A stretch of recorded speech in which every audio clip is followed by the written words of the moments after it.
శర్మ గారితో మంగళ శాసనం పాదాలకు నమస్కరిస్తూ వినయ్ పవన్ ఒక గొప్ప జంట, రాముడు లక్ష్మణుడు కొట్టాలి చెప్పండి వాళ్ళిద్దరికి. ఇవాళ పాశ్చాత్య సంస్కృతి పరివ్యాప్తం ఉన్న వేళలో సనాతన ధర్మానికి పెద్దపీట వేసేటువంటి ఒక బృహత్తర కార్యక్రమానికి శ్రీకారం చుట్టారు మహానుభావులు.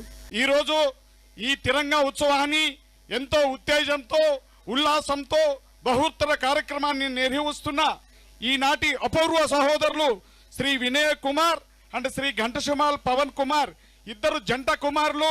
కుమార సంభవాన్ని సంభవామి యుగే యుగే అన్నటువంటి మన సాంస్కృతిక నాట్య నృత్యాన్ని ప్రపంచానికి చాటి చెప్పాలని నడుము కట్టుకున్న మీరందరికీ ఒక్కసారి కరతాళ ధ్వనులతో మీరు చప్పట్లతో అభినందనలు తెలియపరచుగా మనవి చేస్తున్నాము. ఈనాడు సపోర్ట్ చేయండి మీ పిల్లలకి. నాకు డాన్స్ నేర్చుకోవడం వల్ల స్పెషల్గా నేను డాక్టర్ అయ్యాక కూడా పర్ఫార్మెన్స్లు ఇస్తూ నేను కాలేజ్లో మెడిసిన్ చేసేదాన్ని. దాన్ని మరింత బాగా నాకు బ్రెయిన్ షార్ప్ అయ్యేందుకు నాకు నా డాన్స్ పనికొచ్చింది అంటాను. సో కళలు అనేది ఎప్పుడు వేస్ట్ కాదు. మీ జీవితంలో ఎప్పుడో మీరు చేసే ప్రతి దానిని